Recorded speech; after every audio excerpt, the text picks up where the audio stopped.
We'll go ahead and start. So I just want to go ahead and welcome everyone out to our Winter Online Symposium, Pots of Gold. So happy St. Patrick's Day.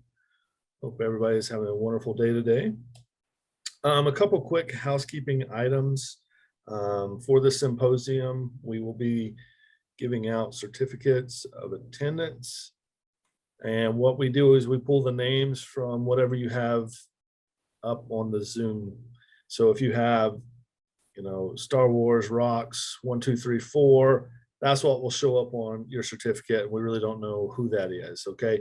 So again, if you want to get credit and a certificate with your actual name on it, please change your name to your actual name so that we can pull all that together once the symposium is finished.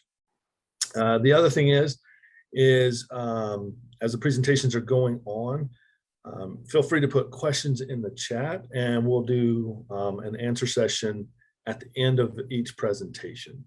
Next slide. Okay, so here's the agenda. We have a wonderful agenda. Our board has done a great job in pulling some wonderful speakers together again.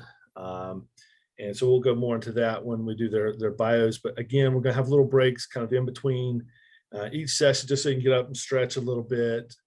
And at the end, we'll just do a reminder and some other upcoming things. Okay, let's go ahead and jump to the next slide. So keep in mind, go and put it on your calendar, Spring Symposium, GIS and Fly. So we're going to be dealing with UAVs. We've done this in the past and had a great response. It was a lot of fun. So it's going to be Tuesday, May 17th, 10 to 3. And we are still working out a location. So as soon as we get the location nailed down, we'll send a blast out to the group and let everybody know where that's going to be. Next slide. Scholarships, please. We have money. We want to give it to people doing research in school associated with geospatial technologies. It's one of the easiest scholarships you will ever get in your life. So please pass this information along. Dr. Halls is amazing. She's waiting, and we've been pushing stuff out again. And so if you have any questions, her contact information is here on the slide. Again, it's $1,000 for undergraduate, $1,500 for graduate. And again, if you know anyone, please encourage them to apply. This is something we try to do, and we want to help that next generation be able to take and do the research and courses that they want to do to better themselves and ready themselves for the job market. Okay, next slide. Fall conference is going to be upon us very soon. Again, this is going to be a unique conference because we're going back to Carolina Beach. It's going to be a hybrid, in-person and access to video feeds. There will be a limit to the number of people who can attend because it is a hybrid conference. So as soon as you get the email for registration, you want to go ahead and sign up as quickly as possible. Again, we're asking for presentations, and we're asking that those are due by April 1st. So don't feel like, oh, I've done some things, I don't think it's cool enough or interesting. Everything is interesting. Everything that you folks do is mind-blowing to a lot of people, and especially me. So please don't be shy. You can get GISP points and things like that for presenting. And this is a great group to present to, a lot of fun. So again, please send in any kind of presentation proposals. And if we don't get a lot in, I'm gonna start cold calling people and kind of put you on the spot to do some presentations, because I know a lot of folks are doing cool stuff out there, and selfishly, I want to see it. So, okay, next slide. That's it. All right. Well, now we're I'm gonna let you take over, Lucy. Yeah. All right. So I'm gonna stop sharing my screen so that our first presenter, Zan Fredericks, can get set up. And while she's doing that, I'm just going to give a little bit of an intro to Zan. So Zan, I've lost my screen here. 1 second. So Zan works with the USGS National Geospatial Program User Engagement Office as the National Map Liaison to Florida, Puerto Rico, and the US Virgin Islands. She's also a member of the USGS Geospatial Information Response Team and the chair of the USGS LiDAR User Group. Zan works to help people from USGS scientists to the nation's residents to a variety of agencies and entities discover and coordinate geospatial data to empower location intelligence through outreach, collaboration, and data visualizations. As we mentioned at the beginning, if you have questions throughout the presentation, please just pop those in the chat and we'll have some dedicated time to answer those questions. So I'll hand over to you now. Zan, go for it. Thanks so much, Lucy. I'm excited to share with you all today our new application called TopoBuilder. We also have the associated topographic map products called OnDemand Topo. So what is TopoBuilder? It is an application to make your own topographic map. It's created on demand, centered where you want it, and you can get your map file delivered to you in multiple formats. One of the greatest things about the system is that you're getting the best available national map data. Now, if you're familiar with the standard US topo products, those are on a 3-year production cycle, meaning that depending on your area of interest or when you're trying to access the data, you could be accessing data that's up to 3 years old. With TopoBuilder, you're getting the best available data at the time of your map request. So what does TopoBuilder support? It supports responsible resource management from land cover, vegetation, soil, geology to forest cover, and the management of watersheds. It supports sustainable energy development from potential locations to areas exempt from development. It supports natural hazard risk reduction from urban planning around landslides, tornadoes, soil types, geology to natural and environmental disasters. Think fire, floods, and emergency response. It supports recreation and tourism from hiking, rafting, fishing, hunting, camping to the identification of historic sites and landmarks. It also supports public health and security, from transportation and water treatment to identifying facilities for gathering during an event. Now, before I do a brief walkthrough for you, I wanted to share the application link so you can follow along or save it for later. It's topobuilder.nationalmap.gov. Now, to avoid any latency issues, I'm going to forgo a live demo and instead demonstrate the application using some images captured earlier. So after you open the application, you'll first select your map type. All you need to do is check the box to request the 7.5-minute topo. Currently, this is the only map type offered, but additional products are planned for the future, and I'll cover those a little bit later. Then click the next button to confirm and continue with your selection. From the Maps tab, the next thing to do is to zoom to your area of interest. The application is going to guide you with a message to help you select your area of interest on the map. Once you're zoomed into your area of interest, you have 2 options for your map extent. You can either click Select by Grid, which is preset to the 7.5-minute grid that most people are accustomed to, or you can click Custom Select, which allows you to choose a center point anywhere on the map, and it creates a 7.5-minute grid around it. The application will show your extent highlighted in blue for easier visualization. Once you've selected your area of interest, you can select your map customization options by clicking the +- icon. Let me enlarge that for you. Here's the +- icon to choose your custom options.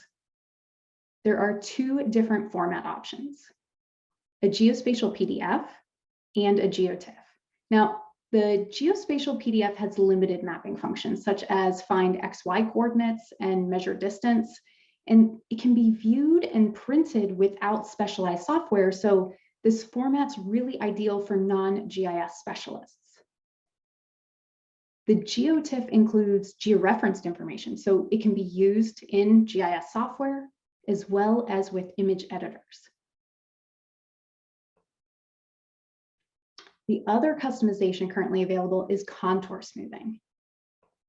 Users can adjust the slider to choose between low, medium, and high contour smoothing. If you're unsure which to choose, click on the info icon to enable a contour smoothness guide pop-up. This pop-up provides detailed information on the contour smoothing options to help users select the appropriate choice based on their use case. These contours are generated on the fly using the Esri Generate Topographic Contours tool, and it's applied to the highest resolution, best available 3D data for the continental United States and Hawaii, Alaska, and the US territories. Again, there are multiple contour smoothing options available. The low smoothing option means that the contours generated will be very detailed with minimal smoothing. These contours represent the landscape in high detail, allowing for easier identification of geographic formations. So low smoothing would be best for geology, geomorphology, and natural hazards. The medium smoothing option is the default option, and it will generate contours that are similar to what you're accustomed to seeing on the US Topo products. These contours represent the landscape in reduced detail compared to the low smoothing contours, and this reduced detail of topographic features allows for better readability. Medium smoothing would be best for recreation, geocaching and orienteering, physical science research, land management, and emergency response. The high smoothing option means that the contours generated will be very smooth, thus showing less detail. These contours represent a generalized view of the land that may exclude smaller geographic features. High smoothing would be best for thematic maps, right? Looking at relationships between data. It would also be good for urban planning, transportation management, and cultural feature depiction. Once you've confirmed your customization options, you just need to add your map to the cart by clicking the Add button. Right now we're in the pilot phase, so you can select multiple maps. You can request an unlimited number of maps for as many areas as you'd like.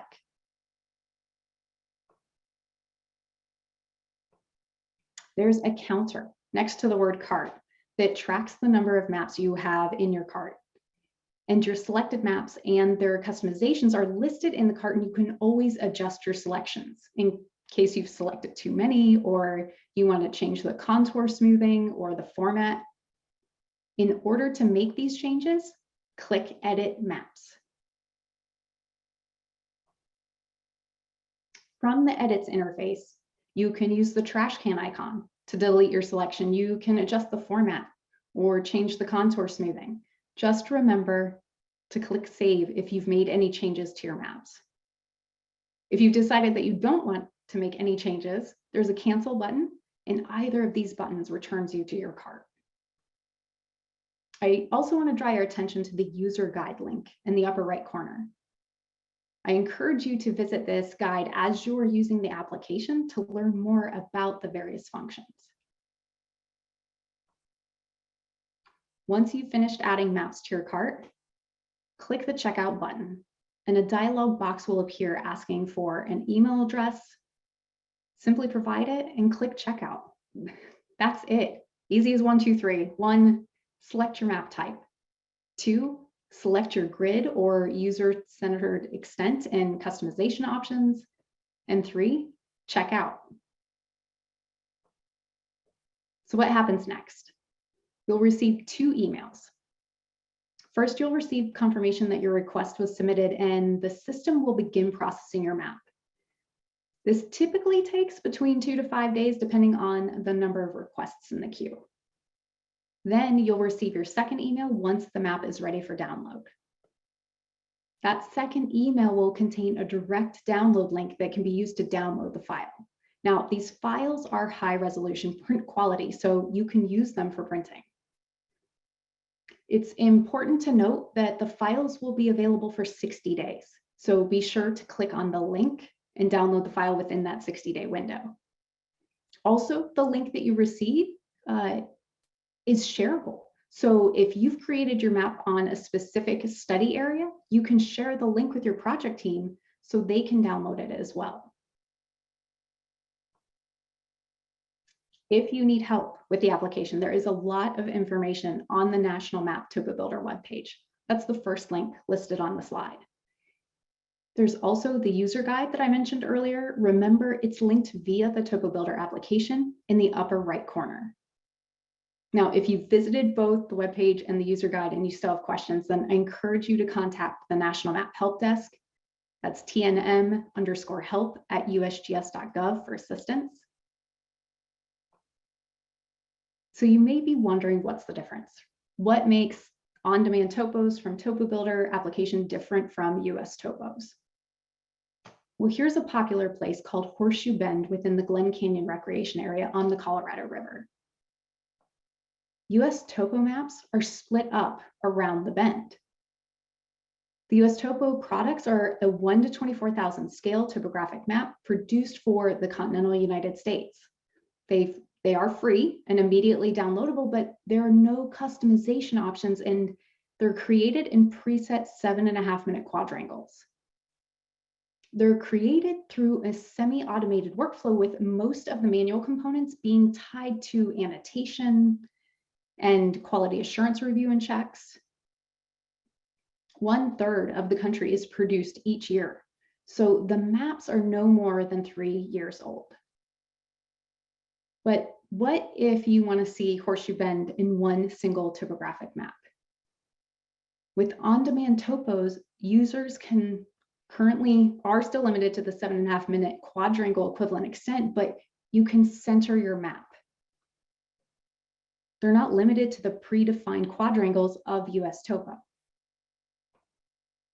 These maps are generated on demand using fully automated procedures.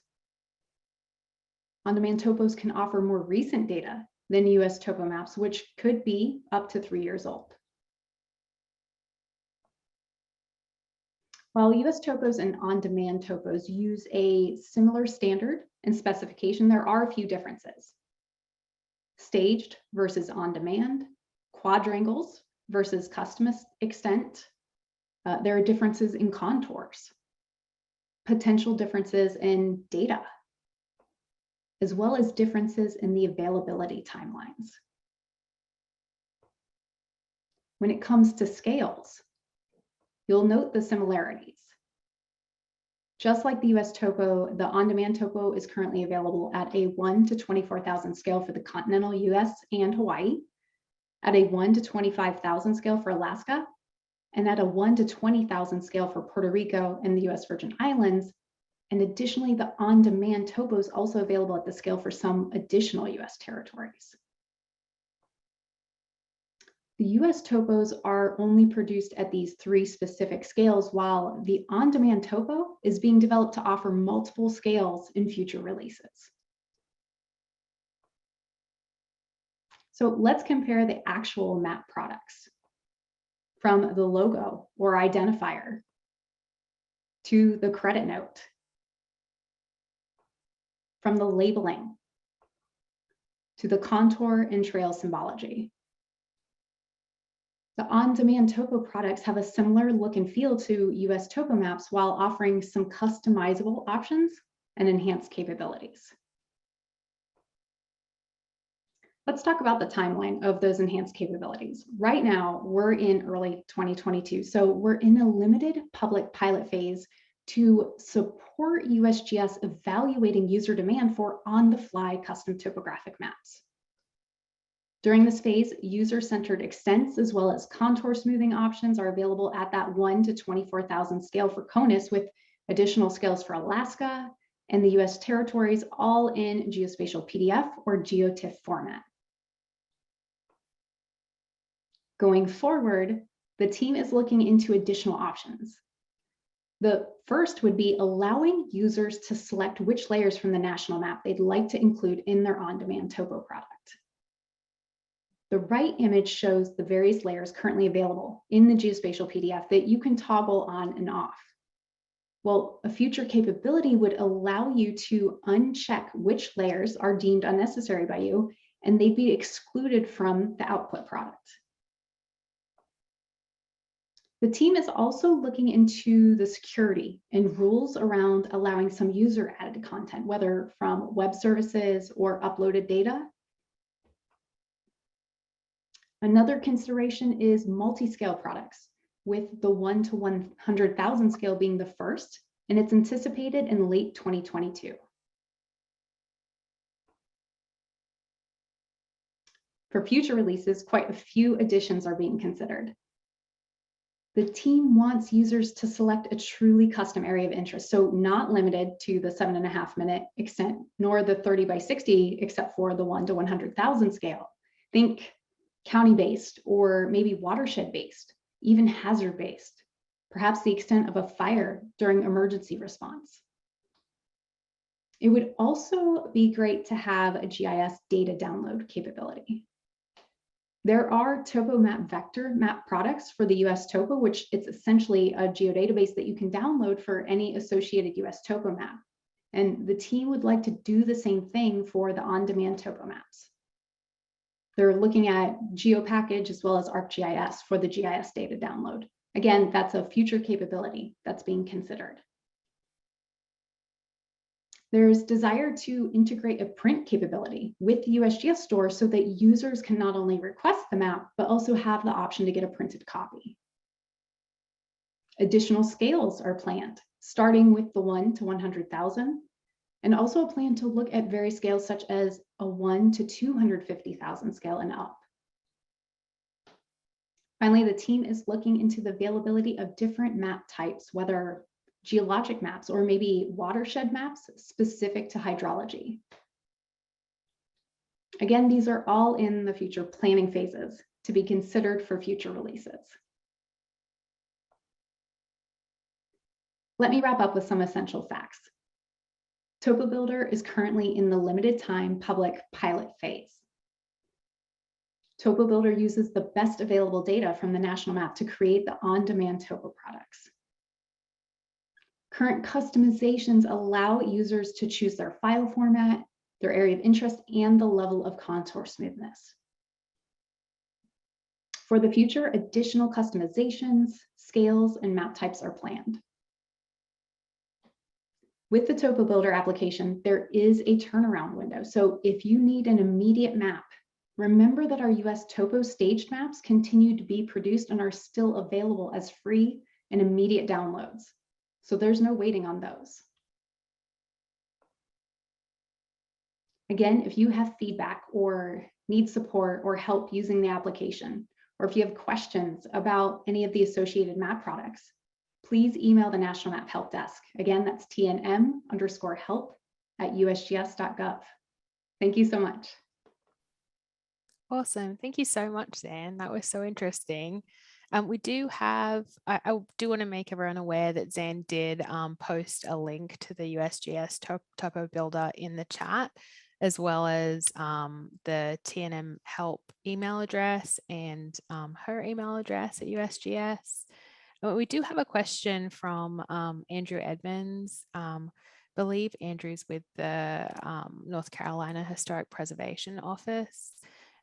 He's asked, will the historic topos at livingatlas.arcgis.com/Topo Explorer be made available in this new tool?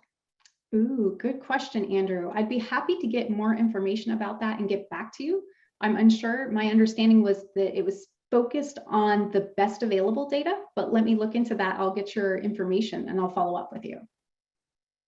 Awesome. Thank you for that. And I had a question as well. The future releases, is there a release cycle that the tool is on, or Is that something that you would imagine to be like enhanced annually, or how does that work? That's a good question about the timeline. We're in the pilot phase right now, and I think that's going to run through September 2022. And the idea of this pilot phase is to really support USGS in identifying the user intent and demand for this custom on-the-fly capability. So the information gathered there, I think, will drive that update timeline and frequency. Cool. So if anyone's got any more questions, pop them in the chat. We'll just give a little minute for that. We're going to take a short break. It's going to be about 15 minutes. We're running a little bit ahead of time.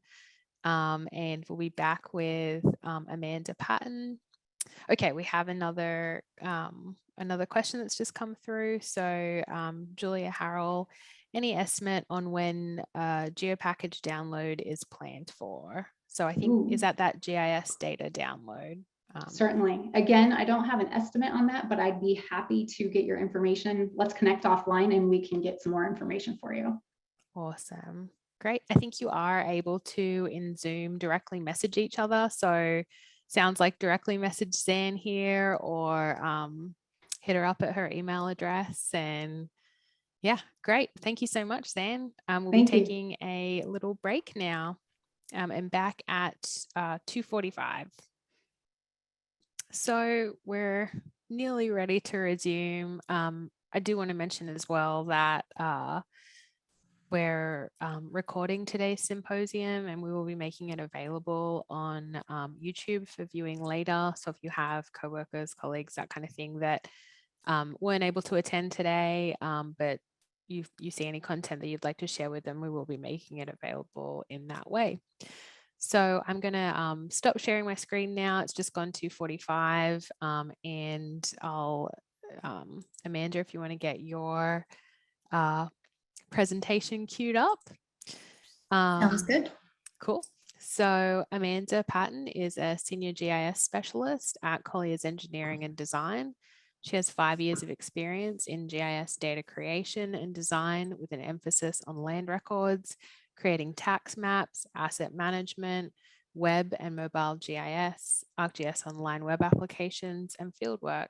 She graduated from Rowan University with majors in GIS, planning, and geography. 3 majors, that's a lot. that's impressive. Thank you. All righty, take it away, Amanda. Awesome, thank you for that. Okay, so today I'm going to be talking about Greensboro and a story map that I did for them and how it is for their history and for history in general. Lucy already introduced me, so I could just skip this. Amanda Patton is my name, and I'm a senior GIS specialist. Any contact info is here, or you can reach me in the chat and I could give you that. Okay, so what will we cover today? I'm going to talk a little bit about GIS for public engagement in general. And I will also talk about the Greensboro Story Map, give you some background on that and actually show it to you all. And then I'm going to talk about the return on investment or potential returns on investment to kind of keep the theme of St. Patrick's Day and pot of gold. GIS for public engagement. I think that public engagement in itself is a return on investment, and that's kind of why I chose to talk about it today. Esri has several WebGIS applications that allow for GIS to be used for public engagement, and these are a few of them that I'm going to talk a little bit about. I'm sure we all know what all of these are, but we may not realize all of their full potential for public engagement. So you have web maps. I think we all know that they're interactive map-based applications for use, for knowledge, feedback, so many different things. A lot of frequent uses for web apps are for municipalities or agencies to internally view and track utility systems or projects or just specific areas in town. But people don't always think about the ways that they can be used to share information with the public. You can use web apps to get the public to interact and discover information, and this interaction and connection through information can help citizens of a community to feel empowered within their community. Some examples of this could include locator apps. So you can deploy apps to locate nearby parks, have information about those parks so people could find the nearest handicap park to them or the nearest park that has a basketball court. You can have locators for all types of things like schools or hospitals. You can have data viewers. With data viewers, a lot of times citizens can go in and see what zone they're in. They can find out when their recycling or trash pickup days are. Any type of real parcel information too, like the block and lot number, which a lot of people already know that, but maybe they're curious about a different block and lot number. And you can also have problem reporters to report any crime, perhaps in the municipality, or any road improvements or other concerns in the town. Another is dashboards. They allow you to use maps, charts, and statistics to visually show information and statuses of services or events. You can visually show the data on a map while relaying the attribute information as group statistics and more understandable numbers to help viewers make better and more informed decisions on different plans, projects, or general next steps. Having access to this type of information can encourage citizens to take action on something or participate in activities or just educate citizens in general. A dashboard that I know we're all familiar with and probably tired of hearing about is the Johns Hopkins COVID-19 dashboard. For me, this one gave me a kind of sense of control over a very scary situation that I really had no control over, because it let me compare different areas and track day by day how things were doing over time. Another I'll talk about is Survey 123. This allows you to create customizable question smart forms that can be logic-based and fight user error. You can ask specific questions. You can require specific responses to be entered. You can not allow people to submit blank answers. And some surveys that I like to create are for the public to report various concerns, get feedback on facilities, feedback on different events or activities. This also can help people of the community feel heard and even prompt actions. And finally, story maps, the main topic of today, for me at least. Story maps combine interactive maps with text, images, and videos to tell an engaging story. And you can combine everything that I just talked about into a story map. And that's why story maps are my favorite. There is so much potential for public engagement through story maps. They're great for education and outreach. They are visually stunning and informative. They are very user-friendly. You don't need to have any special software or training. You can just, as long as you can use the internet, you can use a story map. And they can be viewed on your desktop or your mobile device. And they can be used to engage and involve the community. The Greensboro Story Map. Its title was Modernism and the Civil Rights Movement. The goal of the story map was to provide a history of modernism and the civil rights movement in the hopes of gaining some public interest and getting historic buildings on the National Register of Historic Places.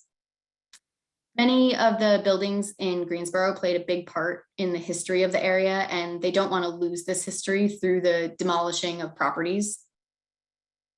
By providing the history and the information to the public, this was a way to hopefully encourage the public to feel the same way about these places and want to preserve them too, and kind of help in the fight to preserve them.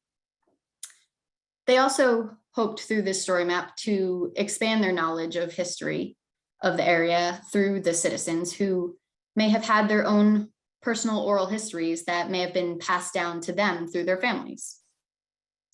Some of the key contents in the story map that you'll see are historic images, some interactive maps, map tours, and a survey. And I'm going to switch over to show you the actual story map now. I can also share this, the link to the story map for anyone that wants to view it in the chat. Modernism and the Civil Rights Movement, how mid-century modern architecture and the Civil Rights Movement converged in Greensboro, North Carolina. So I started off with some background on Greensboro itself and on mid-century modern architecture itself, because not everyone is familiar with that.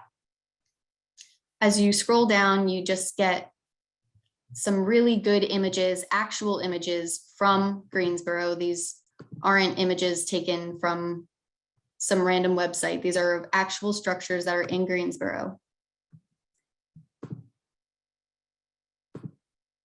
And there's information to go with all of them. Keep scrolling down. I wanted to include a little background of Greensboro itself, just in case there's people not from Greensboro who are viewing this story map as well, even though the main audience in mind was for Greensboro.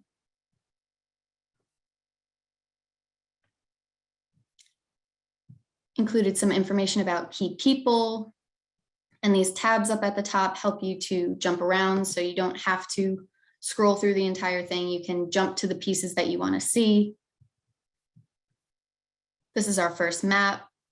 You can't pan or zoom on this map, but you can click to interact with it. You can make it full screen, find out some more information, who designed this key place, the year it was designed, the address.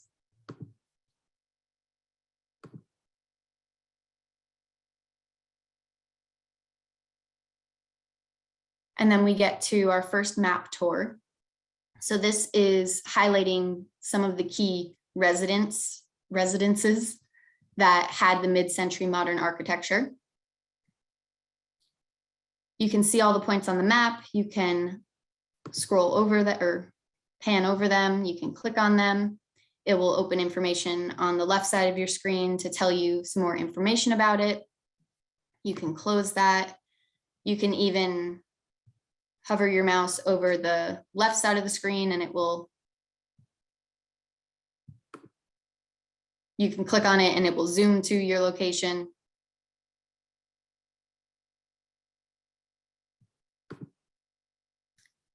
And then there's a second map tour that highlights the buildings separately. And as you can see, there's a lot of residences and there's a lot of buildings that have this mid-century modern architecture.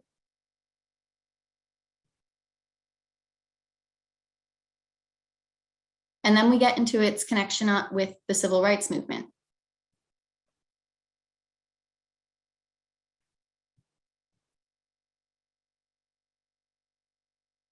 Some of these buildings that were part of the mid-century modern architecture were key places where people met to have discussions.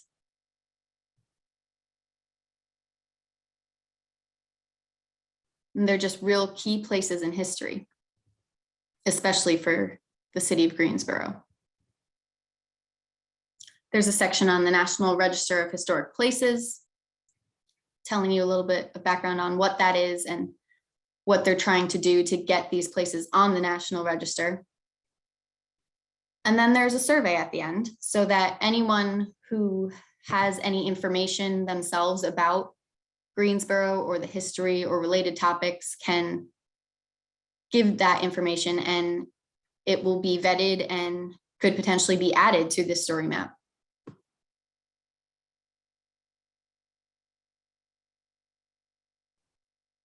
And I love that I was able to incorporate a survey into this story map. Like I said, story maps allow you to combine all of Esri's different products into one. I could have added a web app to show locations and directions to those locations of the different places. And you can expand the survey. You can just click right in here to take it. It's very user-friendly. I will take us back to the PowerPoint.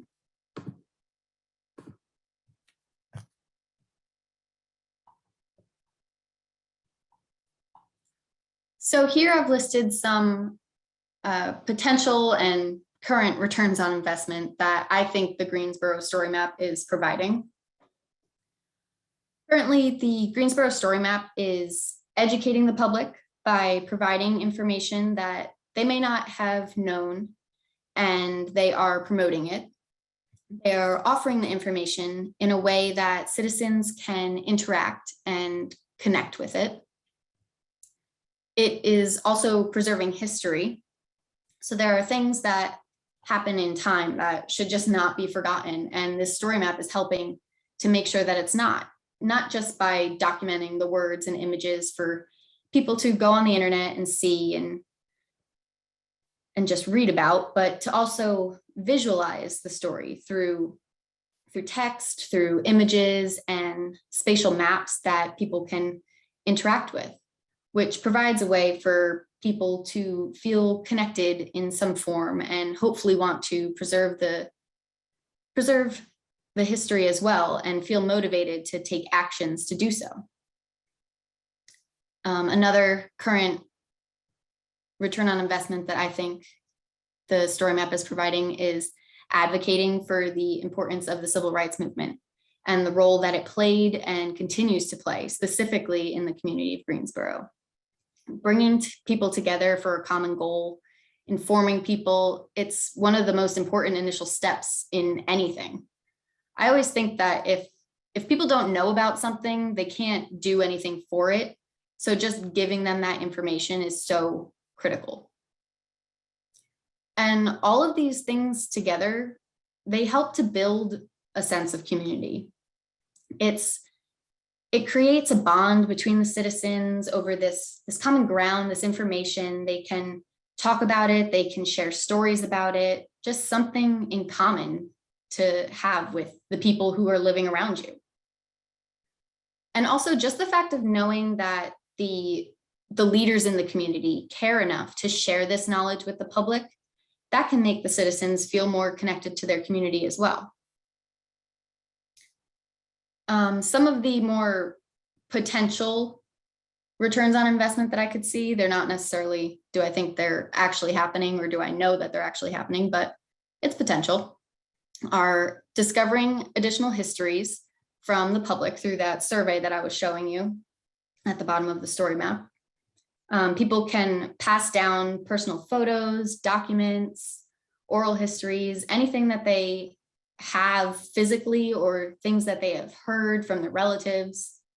And this building on the current information with personal stories from the public can help people feel more involved in their community. And another potential return I could see is an increase in tourism. I can see people from outside of Greensboro viewing and interacting with this story map and just wanting to drive around the roads and see the structures for themselves in person and just kind of build that personal connection with it. This, of course, could lead to an economic return on investment by potentially causing people to do other things in Greensboro, such as stay in hotels or eat at restaurants, shop at stores, participate in various activities. And this one might be stretching the return on investment a little bit, but once people see the beauty of Greensboro, they could fall in love with it and move there too. There are so many possibilities for returns on investment from just a single story map. And that's why I feel that public engagement could be the biggest return on investment possible.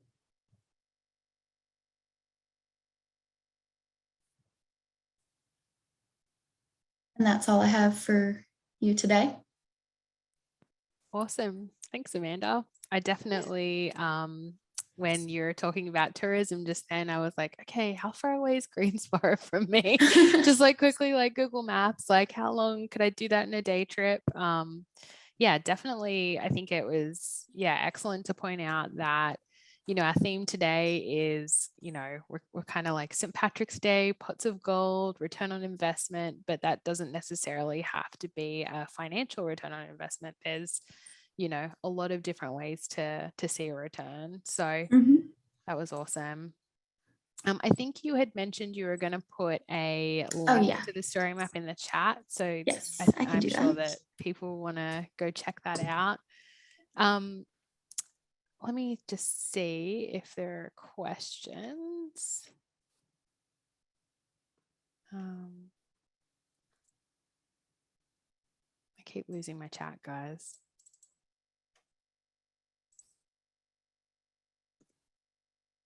There it is. Yeah, so yes, I had a couple questions. So I think the images that you showed, the mid-century modern architecture, are those mainly private homes of people, or? Yes, most of them were private homes, unfortunately. So you won't be able to go inside, but a lot of the mid-century architecture features can be viewed from the outside of the home as well. And there are a lot of public buildings in Greensboro that you can actually go into that have that mid-century modern architecture as well. Awesome. And so the photos were just supplied by the homeowners, or? So there was another type of, for the National Register of Historic Places, they had to fill out a whole report. So the photos needed to be taken from that report. And I have the person who took the photos credited in the story map. Awesome. But yeah, the homeowners allowed them to come in and take photos. Very cool. Yeah, it's such an interesting use of a story map, I think. Yeah, architecture in a city, like a very specific type of architecture in a city. I just think that's such a cool topic. Yeah, and it's so prominent, like it's all over. I didn't even hit all of the residences or all of the building. They had to cut it off at some point. I'm gonna have to go for a drive, I think. I think I can day trip it. Do it, definitely. Awesome. Well, thank you so much. Yeah. I think what we'll do now is we're a little bit ahead of schedule again. I think we'll just go for a 5-minute break here. Go get yourself I got myself a cup of tea, cup of coffee. If you know you can do caffeine this late in the day, stretch your legs. We'll be back again at 3:10. Thanks, everyone.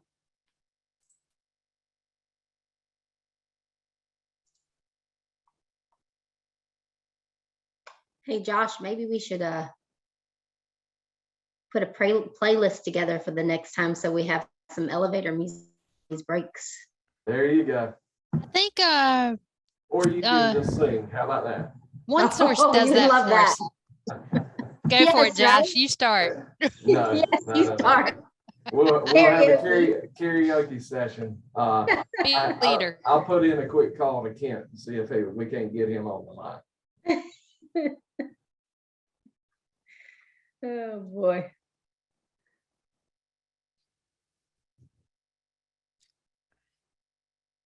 Hey, Jackie, Jack- how's it going? It's Adam. We met in North Carolina You're a muted, couple weeks Jackie. ago. Jackie. You're on mute. Come on Hi. now, you should know that There better. you Sorry. Thanks for helping us out and presenting. That was awesome. Of course. This is. I love to do this. You know, I thought about after I talked to you, I think that I might have talked to you at a previous NCSS conference.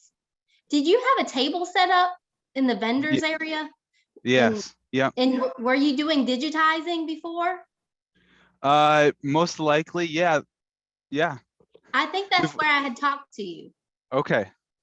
All right. So then, because I thought you were well recognizable from the stage, I guess. Somewhere, right? Yeah. Yep.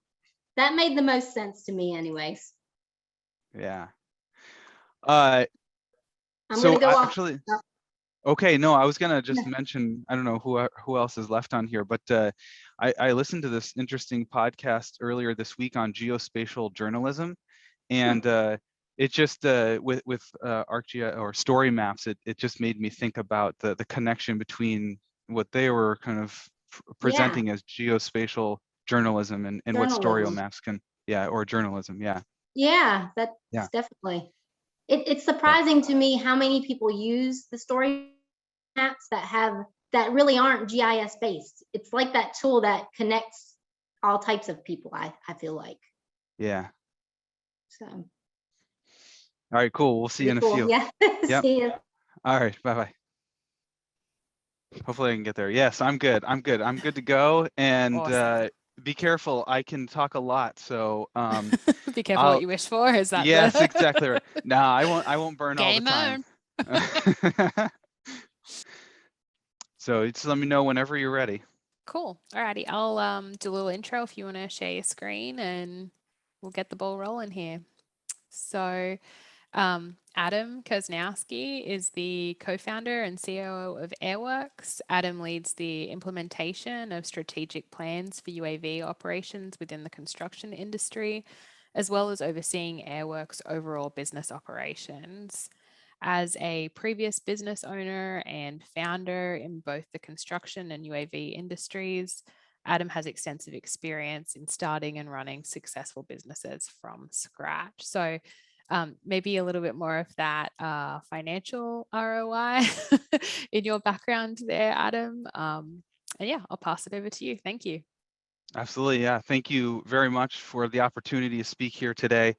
I know that Mark and Tonic, who is one of our enterprise sales folks here, knows a bunch of folks there just from his previous days at Esri. So he said to say hi to the folks that know him. But I do appreciate the opportunity. I got to meet Jackie briefly a couple weeks ago at a survey conference in North Carolina as well. So some of this stuff might be familiar from that presentation as well. But yeah, I mean, it's kind of keeping with that pot of gold theme. The product that we've built here as a company is sort of structured around that. It is really looking at, from my perspective, when I was more on the services side on the data collection with drones, was looking at the inefficiencies there, and the inefficiencies were the pure drafting. So drafting features, creating vectors over raster imagery, and how time consuming that was for us in that moment. And I was lucky enough to meet my business partner, David Morchnick, who was the CEO of our company. He was studying at MIT at the time. And so we brought my expertise from the construction world and from the drone world together with sort of his business acclimates. And what was very buzzy, I guess, at the time in the school were self-driving vehicles and sort of the systems, the computer vision systems that were being used for obstacle avoidance. And so, after several long conversations with some other founders of startups in those spaces, we actually we pitched an idea. Can we use sort of the same technique and of training in AI to help us recognize those features that we were interested in, because we were flying drones for clients, engineers, and surveyors, and producing sort of that base map deliverable. And so we wanted to look at how we could apply AI to help us out there. So we built a prototype, and from that prototype, we saw really good results. We did edge of road and building overhang as the first algorithm that we built. And we were able to tell a good enough story that gave us some fundraising, and we've been off to the races. So that was back in 2017, and we've been going strong ever since. I'm not sure Amanda knows this or not, but Colliers is actually a new client of ours. We've been working with Pat so far. So Amanda, we'll connect afterwards. But we are definitely starting to gain more and more traction in the industry, and really just our ability to leverage artificial intelligence and machine learning, and even a subset of that is what I'm going to go into today is deep neural networks to help us do that. So I like to start off with sort of creating that problem statement, and then we'll get into the ROI side of it, because that is really what it's all about, is providing an ROI to our clients, or else they'll never engage with us. But we know this world is a very complicated place, and most anything we do from an analysis side or permitting or design or even project closeouts at the end, it consists of some type of survey. We need to understand what is currently existing before we can plan a way forward. And so in that process of survey, we leverage a lot of different tools, so a lot of different data collection processes. So whether it's mobile terrestrial scans or drones or UAVs, manned aircraft, satellite, those things are great because they can provide the accuracies that we need. But there's it's sort of a blessing and a curse. The amount of data that is being collected can be a bit of a bottleneck for a lot of existing workflows and processes, and so that can also lead to the data collection might be viewed as slow and hard to manage, and that's really where our software and artificial intelligence really can help out there. Right now, this is made even slower with labor shortages. I think every company and every business is impacted by that right now. So leveraging technology certainly is beneficial to all of us. What's good to see is that roughly 90% of engineering firms in the U.S. are improving efficiencies through aerial mapping, and I actually need to change that. I keep forgetting to just say remote sensing, because it's not just aerial. We most recently have been sort of taking a multi-modality approach to how we look at data sets. And so most recently, one of our clients has, from a mobile scanner, LiDAR scanner on a roadway, this actually in South Carolina, it also had an RGB sensor on it, so we were able to colorize that LiDAR point cloud and then rasterize it to create an ortho mosaic. So the ortho that was created was from mobile, but it looked very similar to what sort of the same viewpoint would be from a drone or from the air. So it's mimicking sort of that same context. Surveying, mapping in general is already moving to an on-demand way of business. We just saw this with the USGS presentation. Now we can have topo maps on demand, and so this is a great then lead in or follow up to that. Early on in I guess the industry, there was a limitation to how many points could be collected at any given day. And even with the advancement of robotic total stations, a person in the field might get only 1,000 points in a day now. But with the various remote sensing capabilities out there, these collects can grow exponentially, and we can see as many as 3 million data points in just an hour of flight even. I know say at a day, but we have systems that we've seen that amount of data come out of just an hour of collection. And when I say data point, those data points, of course, for us mean that there is some sort of geospatial side to it. So longitude, latitude, and elevation. I guess it depends on whether it is an ortho or a point cloud. Right now, clients are deploying a lot of their own sensors themselves. We've been mainly I guess from the start, we've focused more on the UAV or drone side of things. But recently, in the last year or so, we've been focusing and training our models in the manned aircraft side, and I guess that's more in alignment with the GIS world. So we'll talk a little bit about that later on just some of the possibilities as far as deliverables, but data in general is just becoming more on demand between the various different sources, near map, Excel, Eagle View, and the list goes on the satellite side, right? Those are ways to grab data really on demand. And of course, USGS, 3DEP program, all of this is becoming more and more available to us at our fingertips. It's really what we do with it after that is how do we analyze it? How do we extract the information that we need for the analysis that we have to do, or the permits that we have to pull, or the design work that we have to do. So this is a pretty standard orthomosaic. This one was built by a drone flight, but at the end of the day, this is what our clients are after. The vectorized line work on that imagery. So edge of building or edge of road, building overhang, vegetation, paint features on pavements, manholes, drains, the list goes on from there. And so from a manual perspective, this is a very time-consuming process.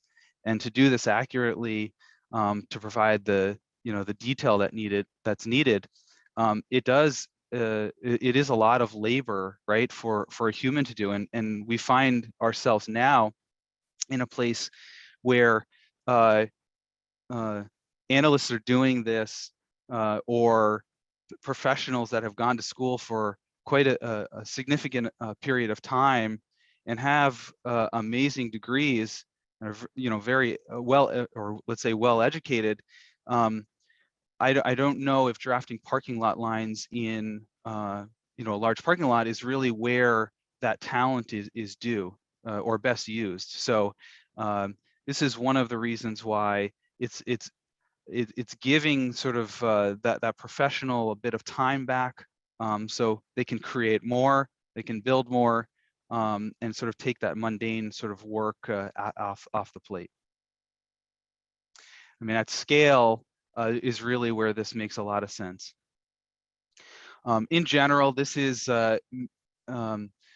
sort of standard across the board, but there is, well, I can't maybe not say that all the time for ground control, but if ground control is part of the data capture process, that would start first. But there is some sort of data capture process, some sort of image stitching, post-processing, and then the actual CAD side of it.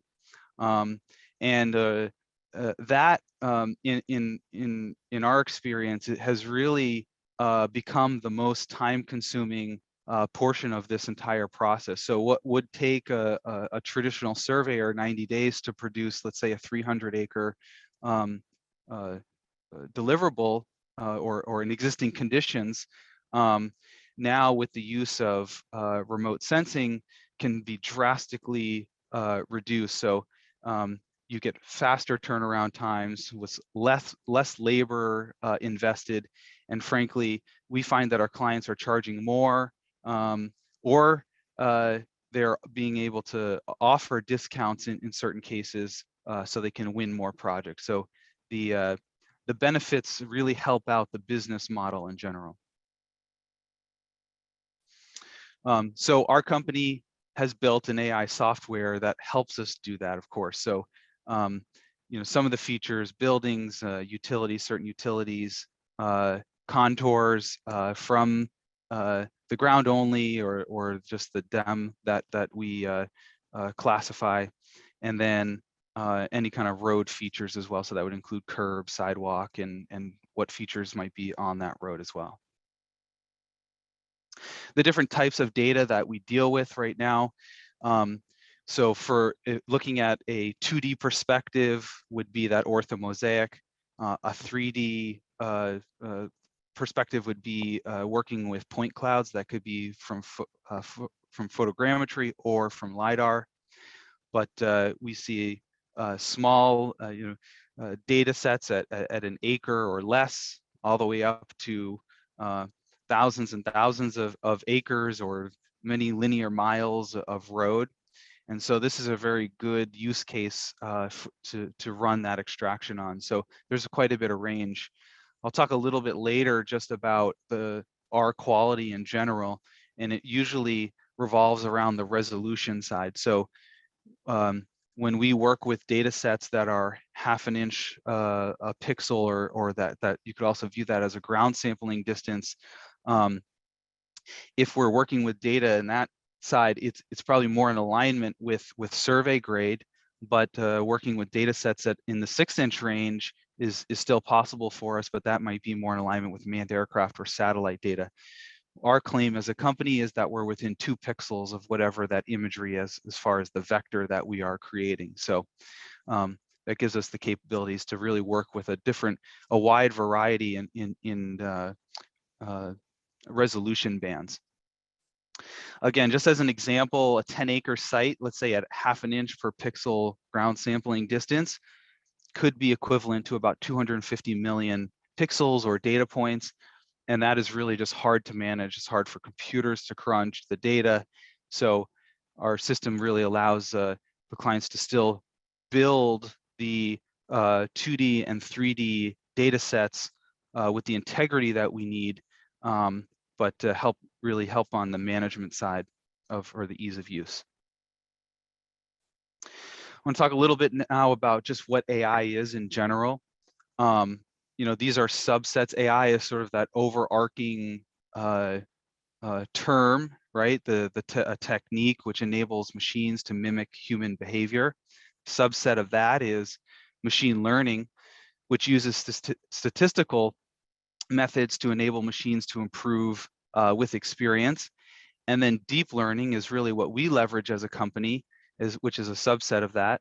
And it makes the computation of multi-layer neural networks feasible. And I'll talk about what that looks like in a couple of slides.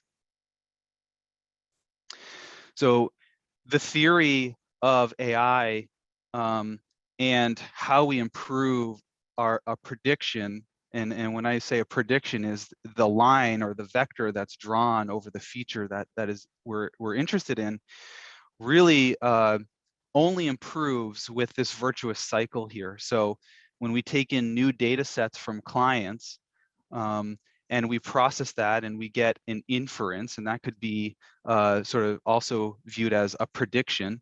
That prediction is QA'd, QC'd to our client standards before we hand that back to them.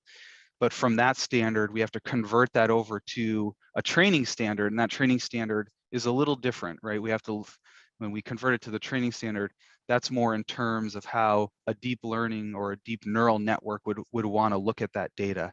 So we QC, QA it one more time into that standard, and then we run that through this cycle of training, and we do that over and over again. With every data set that we process from our clients, it just improves on its prediction. So in general, talking about model training, and at first we start off with, in this case, we're talking about an orthomosaic or the 2D side of it. We start off with an ortho image. We have to create some sort of a baseline or ground truth, as we call it. So we would manually draft the features in there. That's that label generation process. And this is what we would end up at the below is the ground truth. In technical terms, it's the binary building labels that are needed in those neural networks. That data is fed through the training process and in the deep neural networks. In that training process, we get an actual trained model. So when that first happens in the very beginning, that trained model it's not high performing. So we have to start going through what is called inference. So we have to start feeding it new data sets that haven't been used, the different data sets than the ground truth, to actually start with this inference process. So we bring in a new data set, which happens to be a new client project that was pushed. We see an inference or a prediction, and then we have to make corrections to those predictions. A lot of data here, the data that we get and the predictions that we're able to produce, or that inference, really is affected by the quality of the imagery coming in. And one of the big ones we need to talk about is really the color that's you know, in that data or in that pixel even. So looking at the RGB scale here, every single one of those pixels in this case for the deep learning neural networks, each pixel is assigned an RGB value with a number on the intensity of that color. And so that is broken down into smaller parts. You go from, basically think about it as an ortho to a tile to a pixel, and then those pixels will branch off into many different routes to start mapping or to start looking at patterns and context of a site. ISO is a big factor here. So when we see underexposed imagery, very dark, that RGB scale that we're looking for is actually challenging, right? It will affect the prediction or the inference that we're after. And so we would like to not fix this in Photoshop because we can all do that.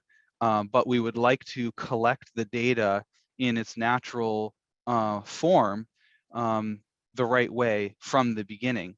So sometimes I know that for schedule purposes, we can't always fly or we can't always collect data on the most perfect conditions, but we should try to do it as much as we can, because it affects, again, the performance of the model. So the performance of how quick the project is turned around, or the quality of the product at the end of the day.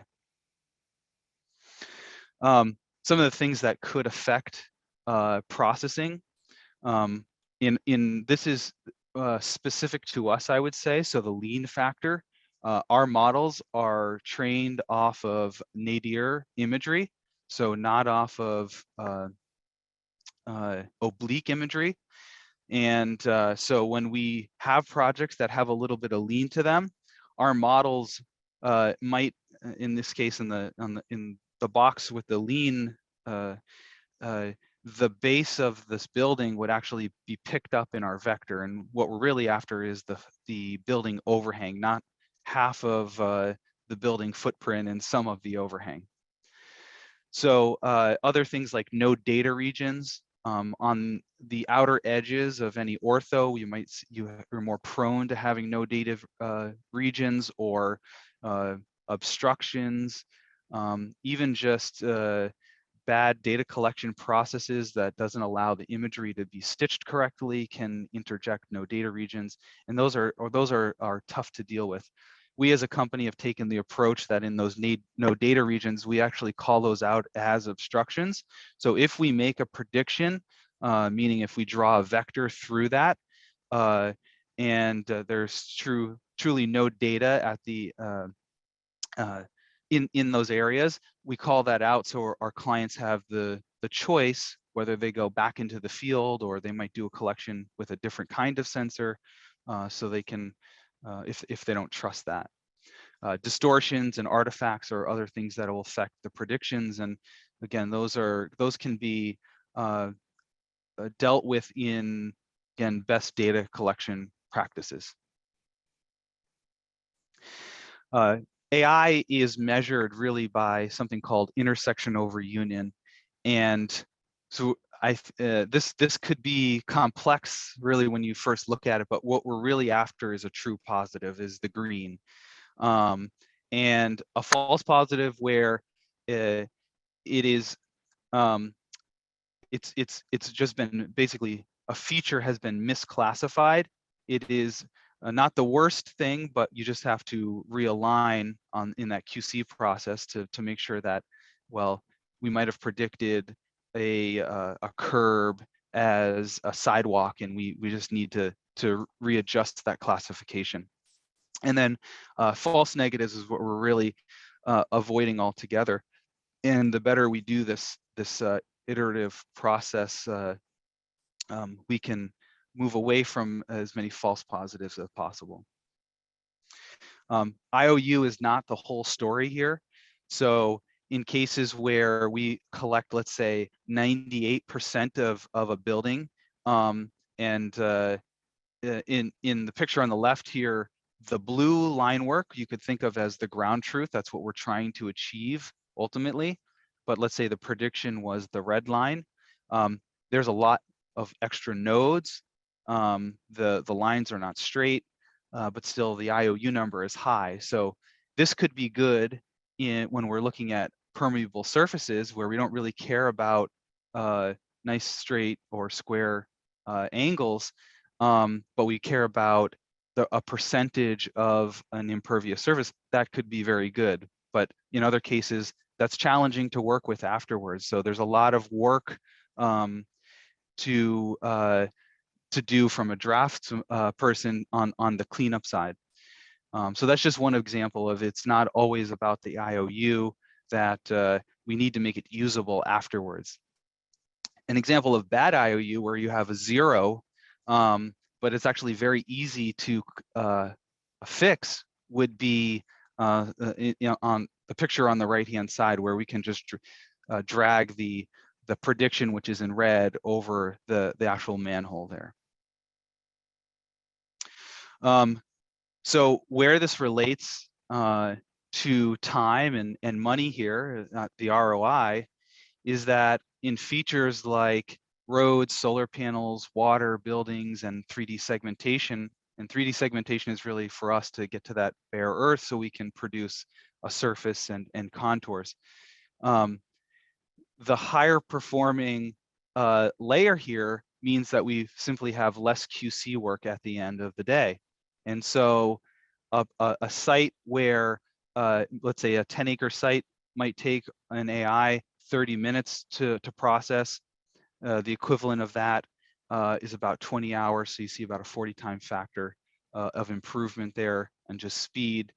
And then a scale at 100 acres, this might go through our system in about 2 hours. And for a human to do something similar would be about 200 hours. So we can really scale this up with which is just the size of projects.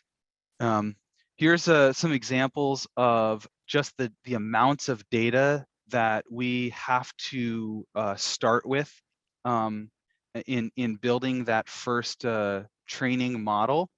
So if you think of single items like manholes or drains, things like that, we need more than 10,000 examples of an individual feature to help us get to a model that is actually good in its predictions. So for regions like buildings and roads, it's not really about the number of feature, but it's more about the area of that feature. So we need about 5,000 acres of a feature to help us build that first model. Now, this is where this starts to grow exponentially. So we can't just have one curb model, for instance, because curbs in Massachusetts look very different than curbs in California. And that could be, that's just one example. There's multiple different variations of what curbs materials are, or even just how they're installed. So if we're trying to predict a granite curb, we need 10,000 examples of a granite curb. If we're trying to predict a concrete curb with a skirt, we need 10,000 examples of that type of curb. So you can see where this grows just within one feature class. Another good example is just buildings in general. So buildings here in the US, very different from buildings in Africa that might have different material roofs.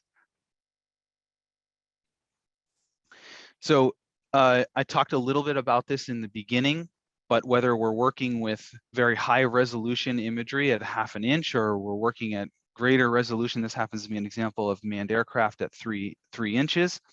The vector that we're placing on that is really only as good as the clarity in the imagery. So again, within 2 pixels. So happy to work with the lower res stuff, but at the end of the day, it might not fit the demands for accuracy. So we just again, we just have to understand what the end game is, and we can make suggestions on what resolution imagery we would need to be able to fulfill that request. When we look at segmentation of the point cloud and classification for contours, we have a 6-class classification. So we remove man-made objects like buildings and cars and utility structures, and also vegetation. But really after is that bare earth, that ground model, where we can use that to create our contour work at the end of the day. We get asked this question about accuracies, and we always respond with, accuracies are really in the hands of the data collector. So how our clients are setting ground control if they're using them, and how they're collecting that data and proving the accuracy through check shots and producing an RMSE report. But we look at the noise factor on that point cloud. So if we're using photogrammetric point clouds, those can be a bit noisier than, let's say, a LiDAR point cloud. And so we kind of lean on ASPRS standards for that. So if we're delivering 1-foot contours, the recommendation is the majority of the points, 90% of the points need to lie within, the points need to be within a fifth of that contour. So in a 1-foot contour, that's 0.2 feet. So 90% of those points have to lie in that 0.2 foot range. And so that's what we deliver back to our clients, is not an accuracy report, but a quality report. We'll show you the percentage of points of that ground only point cloud, what variation or what range they sit in. And so it again, it's just something to prove the quality. So how do you use us? We have a web-based application. So we're working on API integrations right now with certain clients, but we're all cloud-based, so you can bring data sets in from various different sources, choose the area of interest, process that through our platform and our algorithms. We deliver that back to you guys, so you can look at that and visually QC it online. We're working on the tool set that would help us on some of the cleanup needed, or let's say an addition of a layer that we might not have AI built around. And then that goes back to our clients, and that can be used in various different sorts of software. So whether you're an Autodesk, Bentley, Trimble, and in this case for Esri as well. So what does this really mean for this group? And so big data analytics is of course a very manual process and time consuming. So using artificial intelligence, we can speed up at scale projects by 100-time factor. That of course brings tremendous cost savings, and the platform is very easy to use. So there's really not much of a learning curve for individual or for a company as they onboard. Some of the industries that we're currently working in, and of course, just depending on what horizontal and vertical accuracies are trying to be achieved, really depends on the data source. So whether it's ground-based, and drone is kind of mixed into that, or airborne or spaceborne. We can manage those, but the industries kind of vary. It's really just existing conditions is pretty open for a lot of these different industries. So it can be useful across the board, really, in a company. And what is very interesting, I think, for us in our latest development is where we're moving towards with lower res imagery. So let's say 3-inch and above, and looking at impervious surfaces for FEMA, for different tax assessment requirements. So looking at building overhang and roads and driveways. We have very high performing layers at this moment in time. So if anybody here is interested in that, certainly talk afterwards. Here are some examples of other projects that this can be applied to.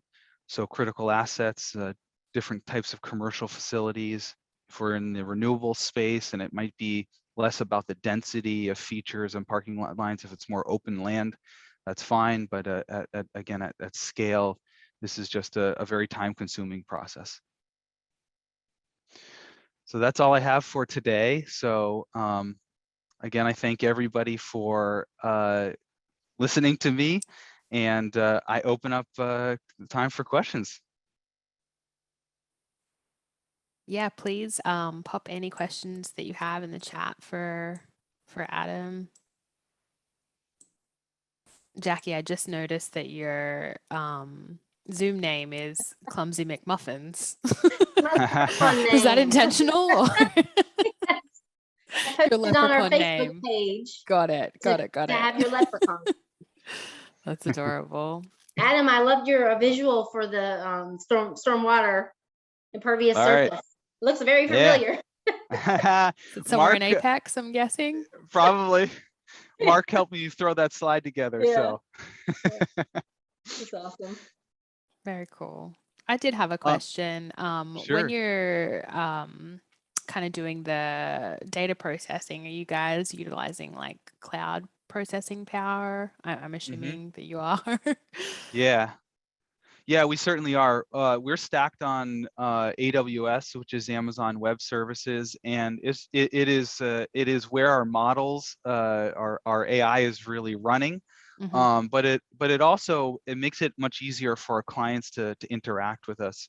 And so right now, there are already a lot of softwares that are already in the cloud. So what we're working on for integrations is not downloading from one cloud software to a local environment and then back up to our cloud. Is we want to work on those integrations to kind of keep that workflow in the cloud. It saves a tremendous amount of time, and really you can do it from anywhere, your mobile phone or really any computer. And so AWS and the cloud really allows us to do that. Very cool. We do have a question in the chat from Julia Harrell. She's asked, what AI ML libraries platform is this built on top of? And I think you kind of covered that a little bit, but you might want to expand. Yeah, so we everything that we've built is proprietary to us. We actually have a patent on several of our algorithms. Whether those are defendable or not is another question, but at least we have that patent. Are they on the whiteboard behind you? Is that what we can see? Just checking. Yeah, so some of that's no, not up there, but it is published, and you can always check that out on Google. But yeah, this is just a little bit of brainstorming with team and all. As far as the language, Python is one of the biggest ones that we use as far as a language goes. But everything else is home built. It really gives us we think the advantage in this industry. I can't say enough about the labeling and training process, because we get that question all the time, is how are you different than any other AI model out there or any other AI out there? And it's really the data moat. So being able to have a lot of data, which we've been collecting since the beginning at really high res, enables us to downsample those and mimic lower res image sources like manned aircraft and satellites. So we don't have to collect those two. We only have to collect the low res, and we can mimic the others. And so that really has given us the advantage, I guess, in this industry so far. For sure. Yeah, no, I've definitely dipped a toe in and, done some labeling myself, and it is the Not least fun. fun thing to do. Yeah. So definitely understand that benefit. Yep. I know that we had a poll going, so or I don't know if it got out there yet, but if there it is right there. I'd really appreciate it if people could take just a few minutes. Most of them are just sort of like yes or no's, but there might be a little short answer there, but very helpful to us if you guys can provide some feedback there. So I would definitely appreciate that.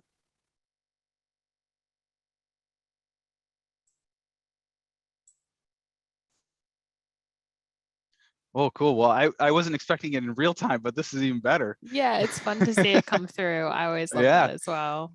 Yeah.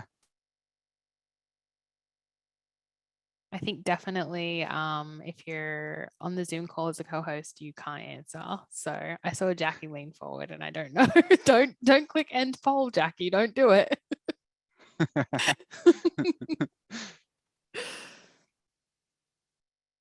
Cool. So it looks like people really did find this presentation useful. We've got like 100% yes so far. All So right. good job, All right. Adam. That's a pretty great result. Cool. So while we're just working on that poll a little bit more, just big thank you to all of our presenters today. So Zen, Amanda, Adam, thank you so much for sharing these presentations with us, and thanks everyone for attending. Yeah, we just really appreciate being able to get together sort of professionally and see what people are working on and kind of get excited about what's going on in, you know, our industry. Don't forget, we've got the Spring Symposium May 17th, so exactly 2 months from today. If you'd like to present there, get in touch with Jackie. We're going to try to be in person, sort of location to be determined though. We've got the scholarship application deadline coming up April 15th, so tax day. So if you know any students studying GIS or kind of fairly closely related fields, encourage them to get some free money. It's always a good thing. And yeah, we've probably the last biggest announcement is fall conference presentations April 1st. So we did mention earlier that the fall conference is going to have some limited registrations. We're in a small conference venue. So if you're a presenter, I think that probably gives you a leg up. So just putting that out there as a little insider tip. Cool. I think that's all I've got. Joseph, did you want to say any last words? No, again, thank you to all the presenters. Fabulous information, lots of great stuff.